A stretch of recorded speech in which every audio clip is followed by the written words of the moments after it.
पूरा हुआ है, इसीलिए आज के क्लास में जो प्रश्न पूछे थे उनके उत्तर।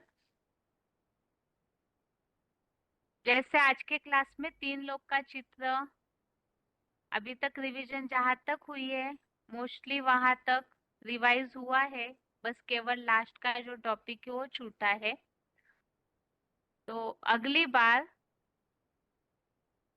मनुष्य आत्मा 84 लाख योनियों में नहीं जाती, इसके प्रूफ डिटेल में समझाने जैसी प्रैक्टिस होनी चाहिए। और इसके अलावा जो गीता के श्लोक हमने देखे थे कि मनुष्य पाप योनि का दंड मनुष्य रूप में ही भोगता है, इस संबंधी श्लोक। और इसके बाद सृष्टि की आयु ढूंढना जरूरी है, क्योंकि मनुष्य 84 लाख योनियों में नहीं जाता है, तो फिर कौन सा मनुष्य जन्म दुर्लभ है। तो इसके बाद कल के टॉपिक में जो हमने मनुष्य जन्म लेने में क्यों बरबस होता है उसके संबंधी श्लोक और स्वस्तिका का महत्व, और इसके अगले हफ्ते रिवीजन में जो टॉपिक ऐड होगा, एक तो ये 4 युगों की 4 अवस्थाएं और आत्मा की कला संबंधी 84 लाख योनियों से लेकर के सृष्टि चक्र की जो बातें हैं, तो उस संबंधी जहाँ कहीं भी श्लोक उल्लेखित है, यदि आप अपनी तरफ से कोई श्लोक ढूंढते हैं प्रूफ के तौर पे, तो वो भी आप बता सकते हैं। बाकी इस तरह से भी अगले हफ्ते यहाँ से रिवीजन करेंगे, उस हिसाब से तैयारी करें। इससे ये फायदा होगा कि सभी को 3 लोग का चित्र बताना आएगा। और इसमें ये बात जरूर ध्यान रखिए कि आपका बताने का तरीका ये होना चाहिए कि आप कोई नए जिज्ञासु को कोर्स करा रहे हैं। यदि आप इस तरह से प्रैक्टिस करते हैं तो आपका बोलने में भी एक जो धारा होनी चाहिए बोलने की वो होगी। ऐसे न महसूस हो कि आप किसी को पढ़ के बता रहे हैं। जैसे प्रूफ के साथ समझाने का जो फोर्स, जो मुरलियों में बाबा बोलते हैं कोर्स में फोर्स होना चाहिए, तो इस तरह से होना चाहिए तरीका। बाकी जो गीता के भगवान का टॉपिक हमने कल समझा था, तो इसमें अलग अलग बातें समझी थी। सबसे पहले तो गीता का महत्व, ये टॉपिक संबंधित तो शुरू में प्रश्नों के उत्तर ठीक से नहीं आ पाए थे, इसीलिए ही ये पूरे टॉपिक का सार समझाने के हिसाब से या तो जिनको जो सुविधा वो टॉपिक बताने के लिए ही प्रश्न पूछा था। तो इसीलिए जिस टॉपिक वाइज हमने बातें समझी वो एक एक टॉपिक के बारे में क्लियर करते हैं। सबसे पहले तो गीता का महत्व। तो इस गीता के महत्व के बारे में ये बातें समझी थी। एक तो जितने भी धर्म शास्त्र या तो विशेषकर हिंदू धर्म के जितने भी शास्त्र है उनमें एक गीता ही है जो मनुष्यों के लिए सबसे ज्यादा उपयोगी है। और दूसरी बात मतलब मानव जीवन के परिवर्तन का शास्त्र है गीता। और इसकी एक खासियत इसी एक ग्रंथ को भगवान वाच की उपाधि प्राप्त है। और ये तो हो गई एक जनरल बात। अन्य शास्त्रों के मुकाबले एक गीता मानव जीवन के परिवर्तन का शास्त्र है। दूसरा, एक गीता ही है जिसे भगवान वाच, भगवान ने स्वयं बोला, ऐसी उपाधि प्राप्त है। और पौराणिक धार्मिक स्तर पर भी देखेंगे तो ये जो वेद व्यास द्वारा बनी हुई गीता है इसका भूतकाल में भी महत्व रहा, क्योंकि पहले तो गुरुकुलों में भी गीता का महत्व बताया जाता था और गीता ही पढ़ाई जाती थी। और इसी तरह वर्तमान समय में भी काफी परसेंटेजली लोग, नास्तिकवादी लोग छोड़ करके गीता को सभी महत्व देते हैं। और ये तो हो गई भारत में गीता का स्थान। इसी तरह वैश्विक स्तर पर विश्व में भी गीता की मान्यता है। ये देखा गया है कि कई देश विदेशों में गीता पर स्टडी किया जाता है, अभ्यास किया जाता है गीता का। और काफी ऐसे विदेशी रिसर्च करने वाले हैं जिन्होंने गीता पर काफी सारे रिसर्च किए हुए हैं। और ऐसे भी बताया जाता है कि और धर्मशास्त्र और जो धर्म है उन्होंने अपने अपने धर्म तक सीमित बातें बताई, लेकिन गीता में मानव जाति के लिए उपयोगी वाली बातें हैं। तो ये गीता का महत्व हो गया। और दूसरी बात, एक गीता ही है जिसकी सबसे ज्यादा टीकाएं भी बनी हुई है। तो गीता का महत्व इतना है कि इतनी टीकाओं के बावजूद भी गीता का जो महत्व है वो कम नहीं हुआ है। अब दूसरी बात, कुछ एक कमी रह गई है गीता में। भगवान वाच है, तो भगवान ने जो गीता बोली उसमें कमी नहीं है। वो कमी परंपराओं के कारण निर्माण हो गई। वो क्या है? वास्तव में गीता भगवान वाच है, महत्वपूर्ण है मानव जाति के लिए। लेकिन गीता में एक ऐसा सामर्थ्य है जो मनुष्य को सीधा ईश्वर से जोड़ सकती है। जो भी गीता में कृष्ण अर्जुन संवाद है, उन सब संवादों का कोई गहराई से अध्ययन करे और जीवन में उसे धारण करे तो मनुष्य सीधा ईश्वर से जुड़ सकता है, ईश्वर प्राप्ति की अनुभूति कर सकता है। इतनी गीता में शक्ति है। लेकिन ऐसे होने के बावजूद भी जो वर्तमान समय है उस पर, अर्थात जो वर्तमान पीढ़ी है उस पर गीता का प्रभाव जिस तरह दिखने में आना चाहिए, जो धार्मिकता वर्तमान पीढ़ी पर प्रभाव डालनी चाहिए गीता के द्वारा, वो दिखने में क्यों नहीं आता है। जिन्हें स्लाइड दिख रहा होगा, जैसे क्लास में जो कोर्स कल पढ़ाया था, तो उसमें एक वाक्य इस तरह से था कि वर्तमान पीढ़ी को पुरातन संस्कृतियों से सींचने में और यथार्थ धार्मिक संवेदनाओं को निर्माण करने के लिए गीता सफल हो पाई है क्या?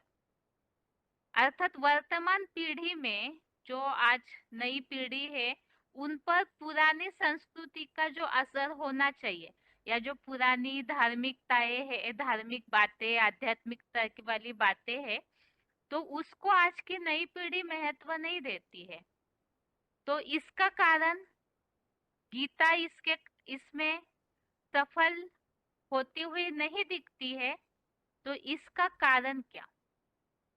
वास्तव में इसे गीता का दोष माना जाएगा? तो जो गीता है ओरिजिनल जो भगवान ने बोली उसमें दोष नहीं है, लेकिन गीता की जो टीकाएं है वो मनुष्यों ने अध्ययन करके जो गीता की टीकाएं निकाली, तो उसके कारण ही कहीं ना कहीं ये कमी रह जाती है, जो वर्तमान पीढ़ी धार्मिकता से और जो पुरानी संस्कृति को आगे बढ़ाना चाहिए, महत्व देना चाहिए, जिससे चारित्रिक और नैतिक उत्थान हो जाए नई पीढ़ी का, वो होते हुए नहीं दिखता है। तो ये कमी वास्तव में गीता में आई है, गीताओं की टीकाओं के कारण। ये एक टॉपिक हो गया। अभी ये कमी को देखने के लिए ही हमने इस बात को समझा कि गीता में जो प्रत्येक अध्याय है वो योग शब्द से जुड़ा हुआ है, जैसे भक्ति योग, सांख्य योग, ज्ञान योग, कर्म संन्यास योग आदि। तो योग अर्थात जुड़ना, भगवान से मनुष्य को जोड़ने के लिए ही गीता में हर अध्याय के द्वारा योग शब्द कहकर तरीके बताए हैं कि ईश्वर से कैसे जुड़ सकते हैं।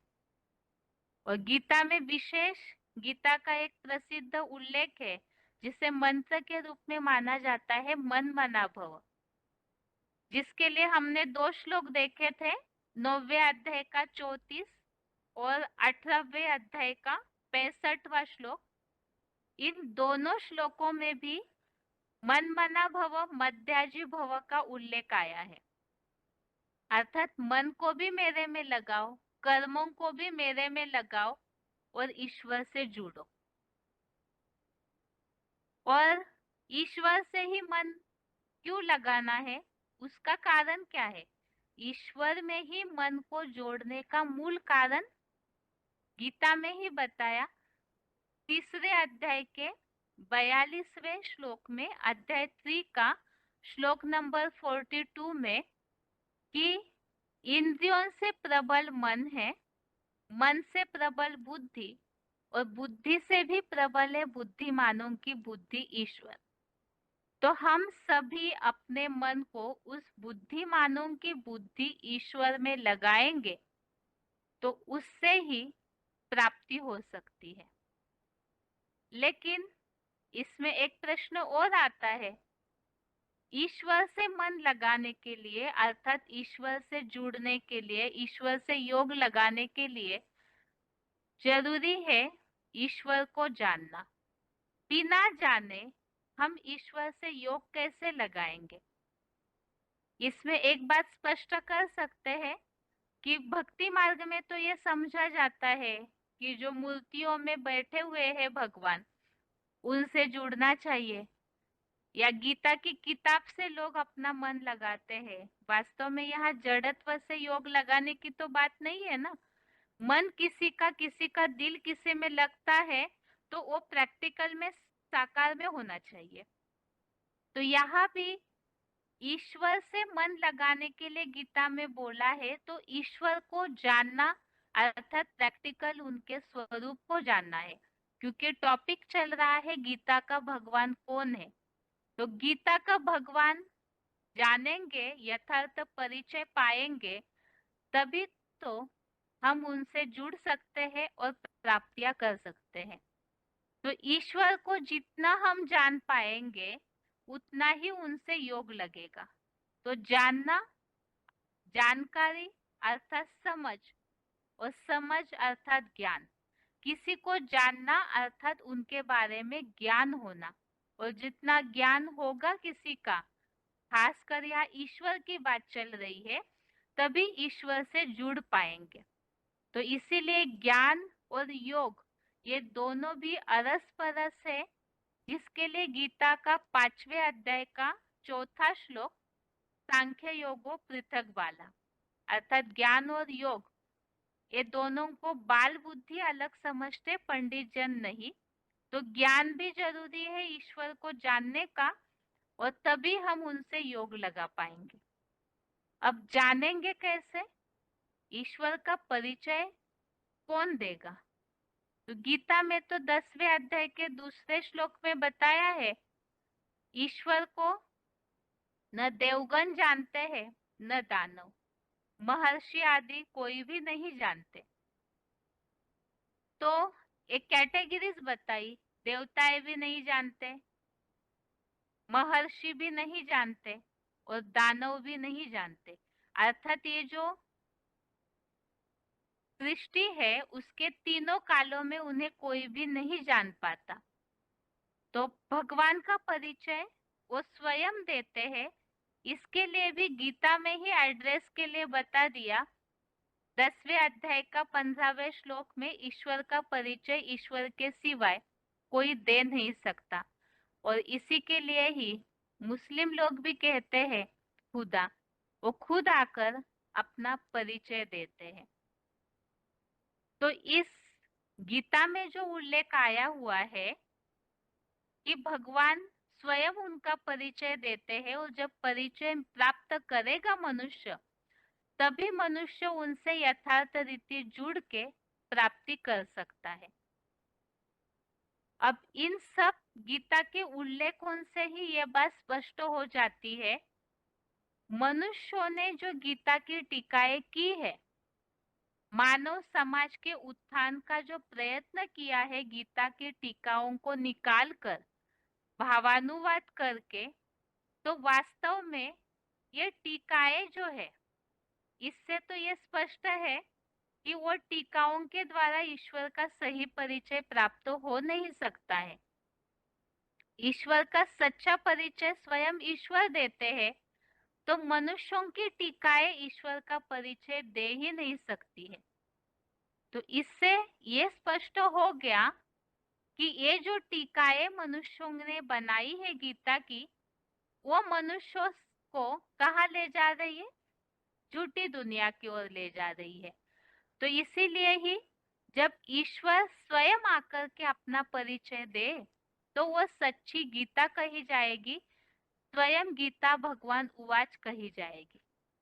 और गीता में जो मनुष्यों ने टीकाएं की हुई है, वो सब मनुष्य उवाच कही जाएगी। भल उन टीकाओं में उन्होंने लिख दिया भगवान उवाच, लेकिन उसमें उन्होंने मिक्सचरिटी की है। जैसे दूध के घड़े में एक बूंद भी विष पूरे घड़े को विषैला बना देता है, इसी तरह गीता का महत्व कम होने का कारण गीता की टीकाओं में हुई मिक्सचरिटी है। और इसीलिए ही अब ये गीताओं में टीकाएं क्यों की मनुष्यों ने, ये तो कहा गया है, सुर नर मुनिजन सबकी यही रीति, स्वार्थ लागे करे सब प्रीति। तो मनुष्य तो स्वार्थी है, कुछ ना कुछ स्वार्थ भरा होने के कारण उन्होंने गीता की टीकाएं की। लेकिन इससे क्या हुआ? गीता में मिक्सचरिटी होने के कारण, जैसे दूध का घड़ा विष के बूंद से विषैला बन गया, उस दूध को कोई छुएगा भी नहीं डर से। इसी तरह गीता में विकारी मनुष्यों का जो मत मिक्स हो गया भावानुवाद में, टीकाओं में, उसके कारण, उन टीकाओं के कारण गीता के द्वारा समाज का उत्थान जो होना चाहिए वो नहीं हो रहा है। तो इस तरह से गीता के बारे में हमने इन बातों को समझा था। और तीन लोक के चित्र में तो विशेष बातें नहीं थी। एक खास बात, एक तो मनुष्य आत्माओं का जन्म लेने का कारण, किस कारण मनुष्य आत्मा जन्म लेने के लिए बंधी हुई है, तो उसमें 13वें अध्याय का 21वां अध्याय 13 का श्लोक नंबर 21, इसमें ये बात बताई है कि प्रकृति से पैदा हुए जो तीन गुण है, इन तीन गुणों को आत्मा भोगती है। और ये जो आसक्ति है इन गुणों में, सत्वस्तम इन गुणों में आसक्ति, प्रकृति से आसक्ति ही आत्मा का सत असत योनियों में जन्म का कारण है। और एक श्लोक पूछा था दूसरे अध्याय का 22वां श्लोक, कि आत्मा शरीर रूपी वस्त्र धारण करती है, इस सृष्टि रूपी रंगमंच पर पोशाक धारण करती है। तो वो दूसरे अध्याय का 22वां श्लोक, वासंसी जीर्णानि यथा विहाय।